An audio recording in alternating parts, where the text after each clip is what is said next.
All right, so get this. Today's deep dive is throwing us headfirst into Beelzebub. Okay. It's an anime where being a high school delinquent is like child's play compared to, raising the literal son of the demon lord. Yeah. You with me? I'm with you. That's a wild premise. Right. What happens when you combine the typical high school delinquent trope with a demonic twist? Right. Well, you get Oga Tatsumi. Yeah. He's a first-year student who's earned the name Rampaging Demon Ogre. Wow. Talk about foreshadowing, right? Yeah, I mean, that's a great example of how anime uses labels to foreshadow a character's true nature. Totally. It's almost like a little wink from the creator. It's a little Easter egg. Like there's more to this guy than meets the eye. And boy, does it get more complicated. Okay. So picture this. Oga's just chilling by the river. He stumbles upon this giant dude just floating downstream. And guess what?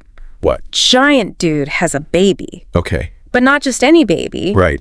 It's Beelzebub, the demon lord's son. Oh, wow. What would you even do in that situation? I mean, it's such a ridiculous scenario. Right. But it plays right into this classic anime trope. Okay. The unlikely bond. Yes. You see it a lot. Two characters from totally different worlds, often with clashing personalities, finding themselves thrown together by fate. Fate. And in this case, it's like a delinquent teen. It's crazy. And the literal spawn of Satan. And it gets even better. Okay. This unlikely bond is amplified by the fact that Beelzebub is destined to destroy humanity. Of course. The synopsis does not shy away from that little detail. That's where the humor comes in. Right. You've got this, like, adorable, innocent-looking baby with the power to end the world. The juxtaposition is fantastic. It's great. Oh, absolutely. Yeah.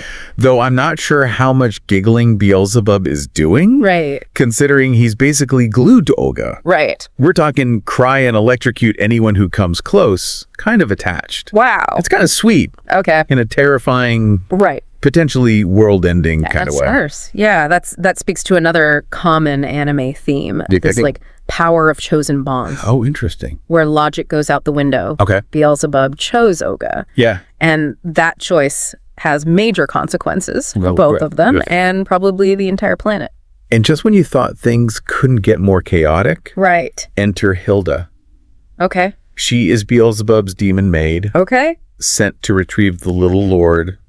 Makes sense. And presumably make sure he's on track for his whole world-destroying destiny. Right. I'm guessing she doesn't strike you as the patient, nurturing type. It sounds like, from the synopsis at least. Yeah. She is like the epitome of controlled chaos. Okay. Representing the structured side of the demon world. Interesting. She's a fantastic foil to Oga's more impulsive, like instinct-driven nature. Yeah, like fire and brimstone versus a trash can fire, you know? Right. Chaotic good. Exactly. Versus chaotic, well, also chaotic. Yeah. But through Hilda, Oga learns about Beelzebub's true purpose. Right, which is to destroy the world. And destroy the world. So I imagine that's when the panic sets in. Yeah, I would imagine. Because he spends a good chunk of time trying to pass Beelzebub off to anyone he thinks is stronger. Of course, yeah. Or more equipped to handle a demon lord in diapers. Right. Like imagine volunteering to be someone else's babysitter. Yeah. But the kid breathes fire. Right. And could accidentally summon a portal to the underworld. Oh, yeah, that's a Tuesday. That's a regular Tuesday. So very relatable, right? Right, exactly. Yeah. But it's this classic reluctant hero setup. Yes. Often played for laughs. Right. But hinting at a deeper fear of responsibility. Of course. Because let's be honest. Yeah. If you found yourself in Oga's shoes, wouldn't you try to find someone else? Oh, 100%. To deal with the demon baby. 100%. Yeah. Though there's a turning point. Okay. When Beelzebub is threatened and Oga just snaps. Okay. He unleashes this surge of power to protect him. Interesting. Almost like an instinct. Right. It makes you wonder, is Oga really just a delinquent? Right. Or is there something more bubbling beneath the surface? That's the million-dollar question, isn't it? Right. That moment of instinctive protection hints at a connection deeper than just proximity. Interesting. It suggests a potential within Oga that maybe even he doesn't fully understand yet. Wow. Could it be linked to the demon world in ways we haven't even begun to explore? It is one intense playdate. Right. Hold on to that thought because things are about to get even wilder as we delve further into Beelzebub. I can't wait. Oga's little outburst of power.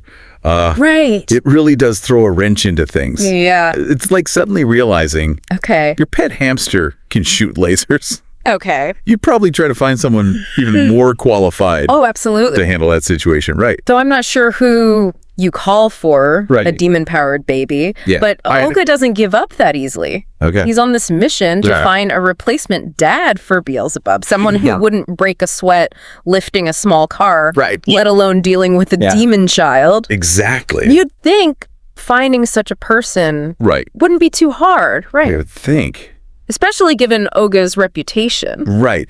But this search actually reveals a lot about the power dynamics within the anime's human world. Right. Especially in this seemingly normal setting of a high school.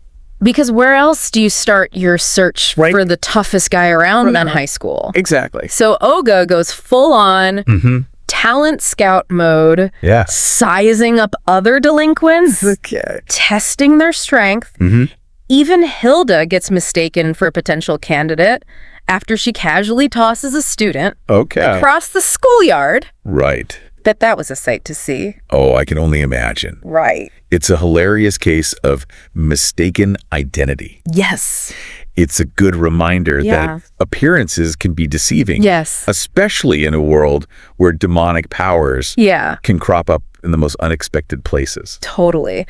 But Oga is convinced the principal, the guy with all the authority, has to be the answer. Right. It's the top dog of the school. It's a classic anime trope, right? It's a classic subversion of expectations. Well, in any other high school drama, the principal might hold a certain level of intimidating power. Right. But here the humor lies in the reveal. Yeah. The principal is a frail, elderly man. Oh no. Who's about as far from a demonal lord candidate as you can get. Talk about a comedic letdown. Right. I was kind of hoping for a secret underground fighting ring run by the principal. Of course. But maybe that's just me. Yeah. Meanwhile, back at the ranch, okay, Beelzebub throws a tantrum that makes a toddler's meltdown look like a gentle breeze. Wow. What could possibly set off? Right. What could the son of the demon lord. I know. Spilled milk. A lost toy. Well, demon babies, apparently, have very specific dietary needs. Okay. It turns out they require special demon milk. Okay. And the closest substitute on Earth just happens to be regular cow's milk.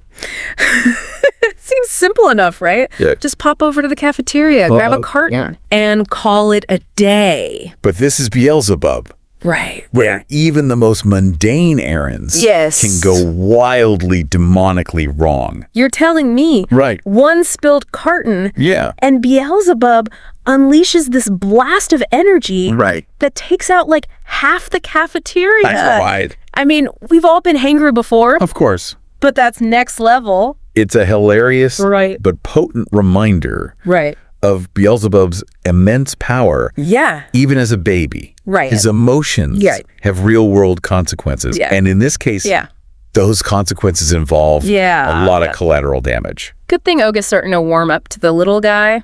Right. Even trying to impart some wisdom about not crying over spilled milk or, demolish school buildings. Yeah, exactly. It's strangely endearing. Right. Especially given the circumstances. Their bond is definitely developing. Yes. Even if Oga hasn't fully accepted it yet. Right. He's falling into a paternal role, however reluctantly. Yeah. And Beelzebub seems to respond to it in his own destructive way. Right. Of course. And speaking of danger, remember those Sonata twins? Oh, yeah. From earlier? Yeah. The ones who challenged Oga? Right. And got a face full of dust? Right. And got completely destroyed. They're back. They're back.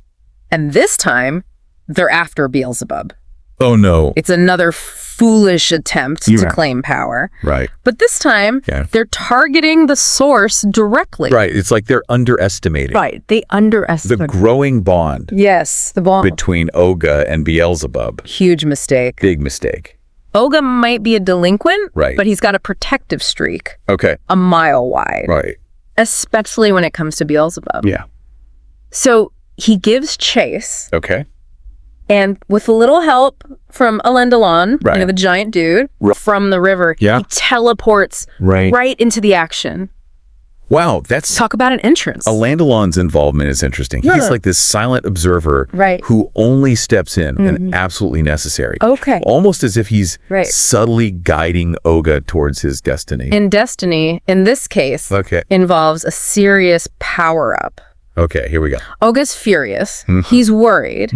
And when he places Beelzebub on his head, which seems to be their version of a power handshake, things get wild. Okay. I'm talking flaming energy, a mysterious mark on Oga's hand, and bam, he sends those twins flying. Wow. With what can only be described as a demon lord punch. It's our first real glimpse of Oga's true potential. This combination of his inherent strength, Beelzebub's demonic energy, and their growing bond unlocks something extraordinary. They're like a two-man demon Bobby-powered wrecking crew. And on that note, let's pause for a moment and consider, is this newfound power a good thing? Or will it just lead to more chaos and destruction? That's a good question. It's a question I'm a little scared to answer, to be honest. Seeing Oga unleash that kind of power, it definitely leaves you wondering if it's more trouble than it's worth. Even Hilda seems taken aback. And she's a demon. Exactly. And speaking of demons, this is where the story takes a bit of a turn. And we get a glimpse of the big man himself. Beelzebub's dad, the demon lord. This shift in perspective is so important. It reminds us that while we're seeing the story through Oga's eyes, there's this much larger, potentially sinister force at play. And what's fascinating is that the demon lord isn't exactly the menacing, world domination obsessed overlord you might expect. He's more interested in playing games with his demon buddies. And generally shirking responsibility than, plotting the downfall of humanity. It's like... It's a bit of a shock, to be honest. It completely flips the script on the typical evil overlord trope. Doesn't it? Yes. He's obviously powerful. But he's also incredibly lazy. And easily distracted. Which, when you think about it, makes his whole plan to destroy humanity through his son even more absurd and hilarious. Great. It's like he outsourced the apocalypse to a newborn. And the best part, he seems perfectly content with Oga as a stand-in dad for Beelzebub. It says so much about both characters. The demon lord sees a kindred spirit in Oga. Oh, interesting. Someone who probably wouldn't shy away from a good brawl or a nap. When there's world domination to be done, and Oga, he's completely oblivious to the cosmic joke. The irony is incredible. Being played at his expense. But in true demon lord fashion, he decides to send Beelzebub his favorite toy. Of course. From the demon world. Seems harmless enough, right? Right. A little something to soothe the savage baby beast. Right. But Hilda drops a bombshell. Okay. This toy, yeah, it's not just a toy. There's always more to the story. Right. Especially when you're dealing with demons. Of course. That toy could be anything. Right. A tool for manipulation. Right. A way to bind Beelzebub to the human world. Right. Or even a way to amplify his powers. Oh, wow. The possibilities are both intriguing and a little terrifying. Right. What'd you say? It's like that moment in a horror movie when someone finds an ancient artifact and you just know things are about to get messy. Exactly. And what's even more interesting is that just as Oga starts to come to terms with his role as a demon lord's babysitter, sharing this surprisingly heartfelt moment with Beelzebub about demon strength and whatnot. The episode ends on a cliffhanger. Of course. We're left wondering, what does the toy do? Right, exactly. What will Oga do with his newfound powers? Right. And will he ever find someone stronger to take over the demon dad duties? That, my friend, is the brilliance of a well-executed introduction. Right. It leaves us with more questions than answers. Yes. compelling us to dive deeper into this world of delinquent teens. It's fantastic. Demon babies. Yeah. And the most unlikely of bonds. And hey, isn't that what a deep dive is all about? Exactly. Absolutely. It's that perfect blend of action, there you go, comedy, and supernatural intrigue. That leaves you wanting more. Exactly. So, we'll be sure to add this to our watch lists. Right. And we hope you will too. There you go. Until next time, keep those brains buzzing and those deep dives coming. Sounds good.